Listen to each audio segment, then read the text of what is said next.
Hi everyone, I'm Ananya Singh. I'm 13 years old and I live in Jaipur, India. Today I'm going to tell you about my journey with TCP after I got into the Young Journalist Program by JP last year so that you can, and I quote, make a well-informed decision, end quote. Okay, so I'll do two things. I'll tell you the format of the program and then I'll tell you my personal experience so that you know what I'm talking about. Great. So the format was like this. We filled in a form which tested us on, yes, grammar and paying attention to detail and summarizing news.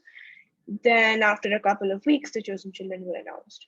We were given the starting date, which was in May after our final exams, so that we didn't have a lot of pressure on us.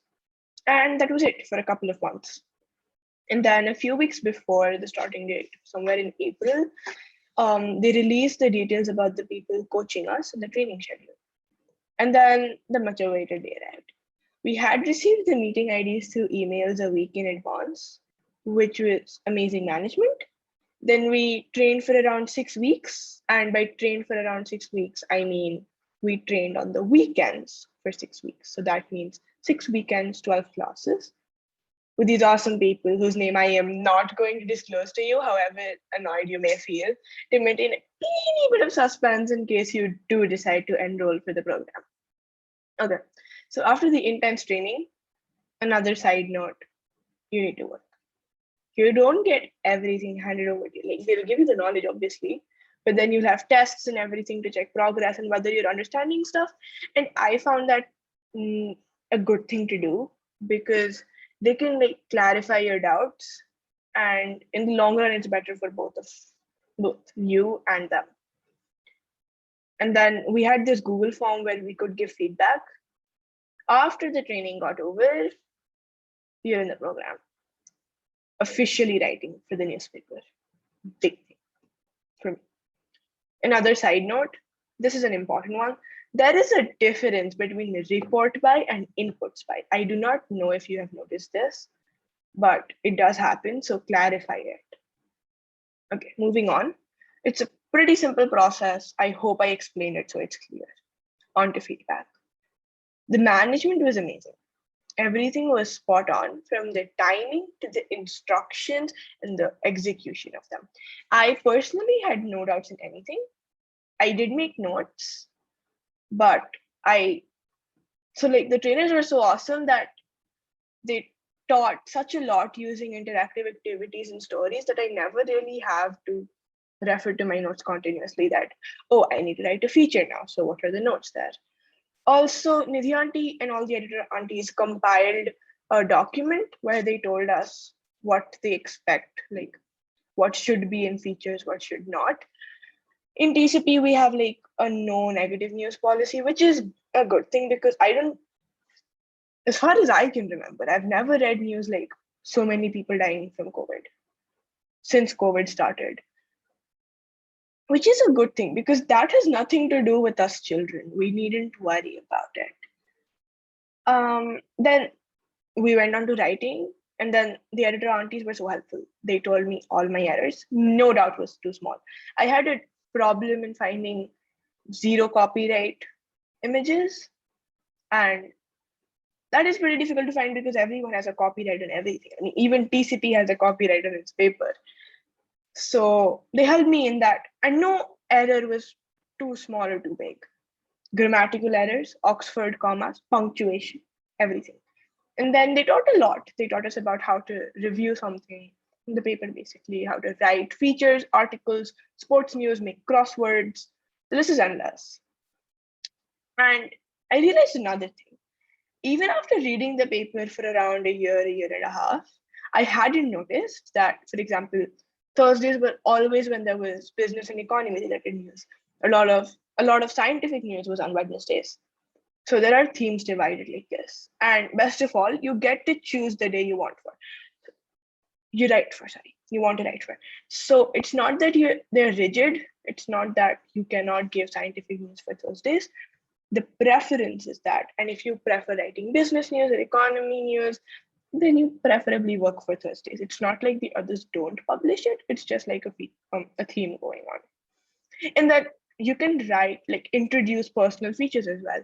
Like the How series started a couple of weeks back. It was actually started by an empowered journalist, PJ, for short.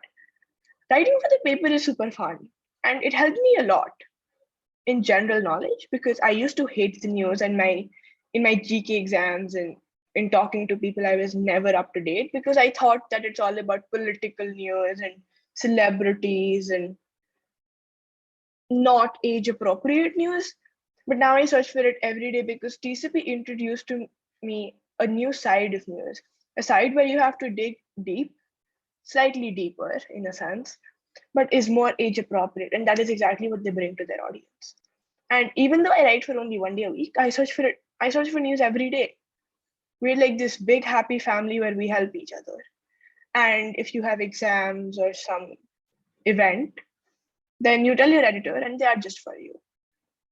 And this is like you have school till 3 o'clock, then you can't obviously search the news, understand and write it till 4. So they give you till 5. But, and this is very important, you should not exploit this because not only is it not nice, your commitment shakes and you need to be committed to this. It's important because your editor aunties are counting on you. Because if you don't send in the work, then they do double the work, stay up later than usual at night to find the news, research up on it, and that is a headache. Like it's not a bad headache, but then it takes a lot of time. And then you understand it, and then you write it in an easy to understand manner. So yeah, it becomes tiresome. And then you search for those copyright zero images.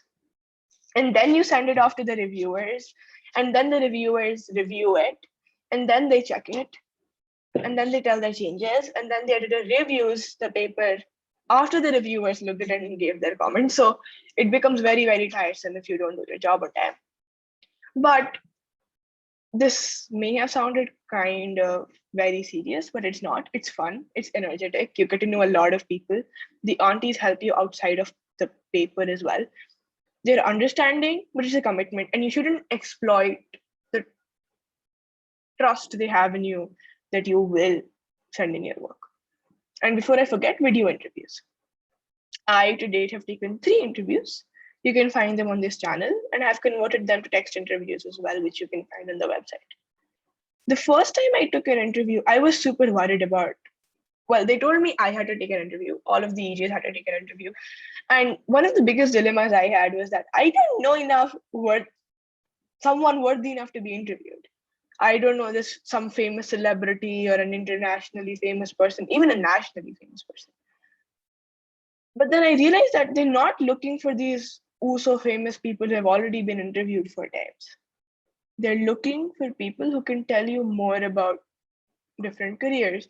They're looking for people who can give you knowledge. And it's not like only these famous people can give you knowledge. Everyone and anyone can give you knowledge. But I still had my doubts. I'm like, no, I can't interview so and so person, and I don't have anyone to interview. So Nidhi auntie connected me with an acquaintance of hers, someone she worked with, and it was Ma'am Shilpi Shankar. That's the first interview I ever took. She was an amazing lady.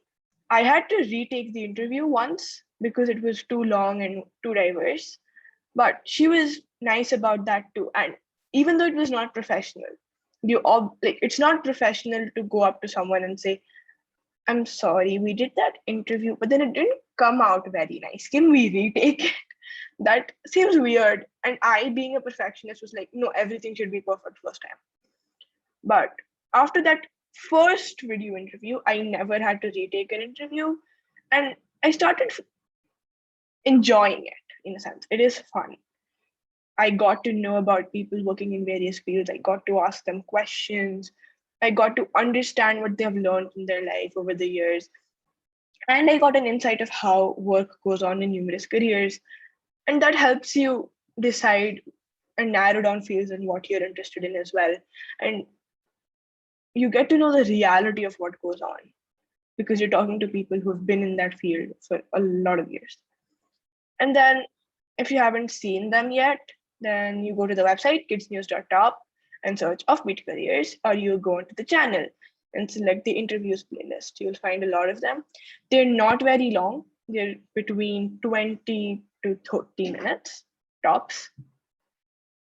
But yeah, it depends on perspective, really, whether you find them long or not. Final note, I love working with TCP so much. You may just work alongside me in the future. I'm not retiring and leaving behind this chapter in December, that's for sure. So I'll see you then.